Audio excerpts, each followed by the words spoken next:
Hello friends, मैं मनीष राज आपको अपने यूट्यूब चैनल चौरसिया मैथमेटिक्स 2.0 में स्वागत करते हैं। आज हम जोधा और अकबर की एक नई प्रेम कहानी को आगे की तरफ लेकर के चलते हैं।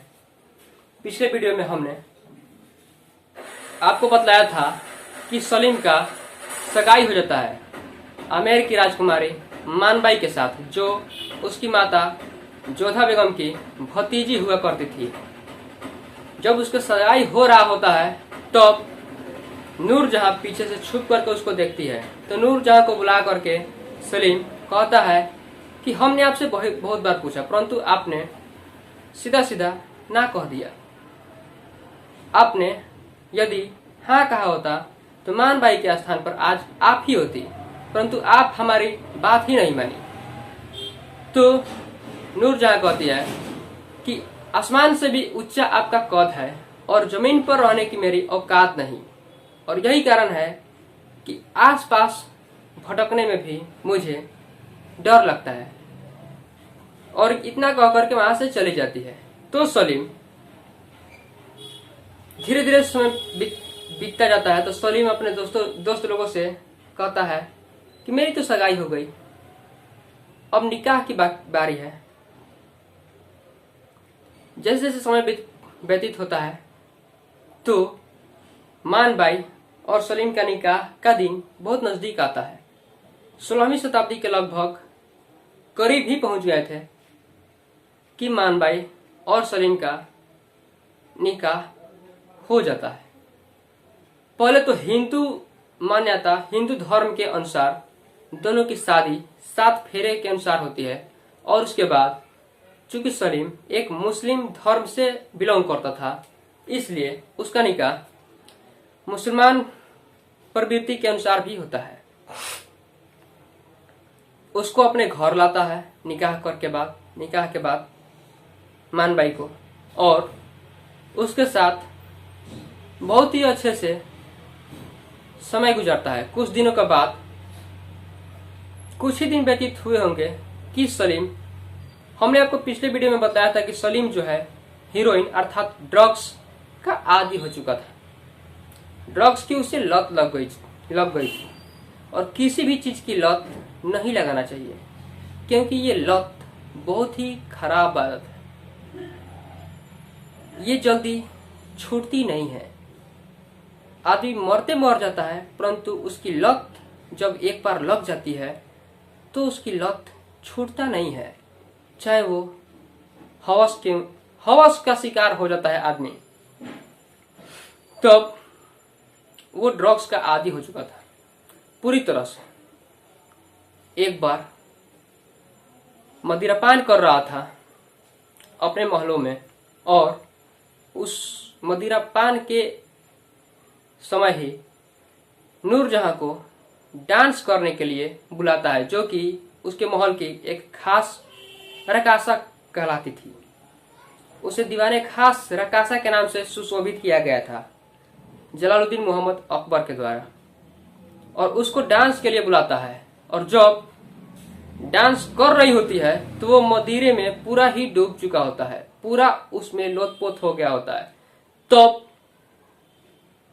उसको पता ही नहीं चलता है कि वो मंत्री अपने चचेरे भाई, फुफेरे भाई सबके साथ में बैठ करके मदिरा पान कर रहा है। सब भूल जाता है और फिर से अपने पुराने ख्यालों में चला जाता है। उसको पकड़ करके कहता है, वो जब डांस कर रही होती है नूरजहां, तो अचानक उसको जाकर के पकड़ लेता है। कहता है कि मैंने आपको बहुत चाहा, परंतु फिर भी पता नहीं क्यों आप हमें समझ नहीं पाई। पास रहती हो पर ऐसा लगता है जैसे कोसों दूर हो। आपके अलावा किसी और की तरफ हम देखते भी नहीं। परंतु ये बात सलीम यहाँ पर गलत कहता है, क्योंकि नूरजहां के अलावा सलीम के जिंदगी में बहुत सी रानियां थी, क्योंकि सलीम जो है एक बहुत ही हौस किस्म का इंसान था। उसके बारे में ऐसा कहा जाता है कि लगभग सलीम 25 से भी अधिक रानियों के साथ निकाह किया था, परंतु सबसे खास बेगम उसकी 4 ही थी। और ये तो बात रानी की हो गई, न जाने कितने दासियों के साथ उसने रात गुजारा था। जिस किसी भी लड़की पर उसका दिल आ जाता था उसके साथ वो रात गुजारता था, इसलिए उसे हौस का इंसान भी कहा जाता था। लड़कियों को देखते ही उसके अंदर का शैतान जग जाता था और वो उस समय कहता है कि हम आप ही को केवल चाहते हैं, उसको खुश करने के लिए, ताकि ये मेरे को हाँ कह दे। उसके हाथ पकड़ करके सभी मंत्रियों दासियों के साथ जब वो मदिरापान कर रहा होता है, जब डांस कर रही होती है नूरजहां, उसी समय उसके हाथ पकड़ करके कहता है कि मैं आपको प्यार करता हूँ, आपसे निकाह करना चाहता हूँ, चाहे वो दुनिया इधर की इधर क्यों ना हो जाए, परंतु अब मुझे आपको अपने साथ ही रखना है, मुझे आपसे निकाह करनी ही करनी है। और उस समय रकासा नूरजहां भाग जाती है दौड़ करके, और ये खबर अकबर तक पहुंच जाती है। जब अकबर को पता चलता है तो गुस्से से लाल हो उठता है और कहता है सलीम को बुलाकर कि एक बार हमने आपको मना किया था कि नूरजहां जो है हमारे महलों की एक रकासा है, एक बैस्या है, और एक बैस्या के साथ हम आपका निकाह कभी करा ही नहीं सकते, क्योंकि वो न जाने कितने मर्दों के साथ रंगरलियां मना चुकी है, और उसका निकाह आपके साथ करा दे ऐसा पॉसिबल ही नहीं है। आप एक दासी को उठा करके लाइए, मैं आपका निकाह उसके साथ करा सकता हूं। एक गरीब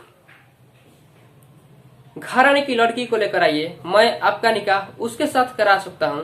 आप किसी भी जाति की लड़की को लेकर आइए, मैं उसके साथ आपका निकाह करने के लिए तैयार हूं, परंतु एक रकासा एक बैस्या के साथ मैं आपका निकाह करा ही नहीं सकता, क्योंकि हमारे शान शौकत का क्या, मान सम्मान सब मिट्टी में मिल जाएगा, सबकी ध्वजियां उड़ जाएगी। तब ये बात जब मानबाई को पता चलता है तो मानबाई के दिल पर ठेस पहुंचता है, क्योंकि मानबाई सलीम को बहुत अधिक प्यार करती थी। उसके अलावा सलीम के अलावा उसके लाइफ में दूसरा कोई था ही नहीं। हालांकि उस समय सलीम ने भी इससे कहा था मानबाई से कि आप ही मेरी लाइफ हो, आपके अलावा दूसरा कोई भी नहीं। परंतु सलीम के बारे में आप अगर पढ़िएगा तो ये इसके अंदर का शैतान जग जाता था जब किसी भी लड़की को देखता था, पिछली सभी बातें भूल जाता था और आगे की तरफ लड़की को देख करके मदिरापान में हमेशा डूबे रहता था। तब मानबाई धीरे धीरे मानबाई के दिल में इसके प्रति नफरत की ज्वाला उठने लगती है, नफरत फैलने लगती है। और जैसे जैसे समय गुजरता है तो सलीम के दिल में उसके पिता की बातें बैठ जाती है कि उसका निकाह नूरजहां से नहीं हो सकता है। तब सलीम अपने मंत्री और अपने सिपाहियों को अपने एक तरफ कर लेता है और अपने पिता के विरोध ही युद्ध छेड़ देता है, मात्र एक नूरजहां एक लड़की के लिए। और ये युद्ध आगरा के मैदानों के बीच अभी शुरू ही होने वाली थी कि तब तक जोधा बेगम आकर के इस युद्ध पर युद्ध विराम कर लेती है, युद्ध विराम करा देती है, युद्ध होने नहीं देती है। कहती है कि यदि एक तरफ मेरा पुत्र है और दूसरे तरफ मेरी शौहर है, अर्थात उसका पति है, और दोनों का ही उसके लाइफ में बहुत ही बड़ा महत्व है, क्योंकि ये हाथ कटता है तो दर्द जोधा को ही होता है, और ये भी हाथ अगर कटता है फिर भी दर्द जोधा को ही होता है। इसलिए जोधा बेगम ने अकबर को ही समझाया और कहा कि यदि सलीम नूरजहां के प्यार में पागल हो गया है, ये उसको बेहद पसंद करता है, तो इसका निकाह ही करा दीजिए। एक लड़की के लिए भला एक पिता और पुत्र के बीच में युद्ध हो, मारपीट हो, इससे दुनिया वाले के बीच में क्या खबर जाएगी, क्या संदेश जाएगी। आप ही हार मान लीजिए और सलीम का निकाह इससे करा दीजिए। तो अकबर युद्ध विराम कर लेता है और उसका निकाह नूरजहां से कराने के लिए तैयार हो जाता है, राजी हो जाता है। ऐसा कहा जाता है लव में कि बेखुदी की जिंदगी हम जिया नहीं करते, जान दूसरों से छीनकर पिया नहीं करते। यदि आपको मेरे से मोहब्बत हो तो आकर के इजहार करें, वरना पीछा हम भी किसी का कभी किया नहीं करते। अपना ऐसा कैरेक्टर ही नहीं कि किसी का हम पीछा करें, किसी को पलट कर देखें। जैसे जैसे समय व्यतीत होता है तो नूरजहां और सलीम का निकाह तय होता है। बड़े ही धूमधाम से दोनों का निकाह होता है और निकाह करने के बाद फिर से सलीम अपने पुराने ख्यालों में और मदिरा पान में वगैरह पी करके डूबे रहता है। उसे दीवाने खास की कोई कद्र ही नहीं होती है। उसको उसकी माता सलीमा बेगम, रुकैया बेगम और जोधा बेगम, उसके पिता बहुत समझाते हैं कि ये सब अच्छा नहीं है, परंतु सलीम जो है कहाँ मानने वाला है। वो दिन रात मदिरापान में ही डूबा रहता था। जैसे जैसे समय व्यतीत होता है तो उसको नूरजहां बहुत समझाती है, परंतु आगे चल करके उसकी भी बात नहीं मानता है। आगे क्या होता है, यदि आपको मेरा ये वीडियो आपके दिल को छू जाए तो आप हमारा चैनल चौरसिया मैथमेटिक्स 2.0 को सब्सक्राइब अवश्य करें, वीडियो को लाइक करें। यदि आप हमारा हेल्प करना चाहते हैं तो सहयोग भी करें। तब तक के लिए हमें दीजिए इजाजत। खुदा हाफिज। और आप तमाम दर्शकों को मुहर्रम की हार्दिक शुभकामनाएं। अल्लाह हाफिज।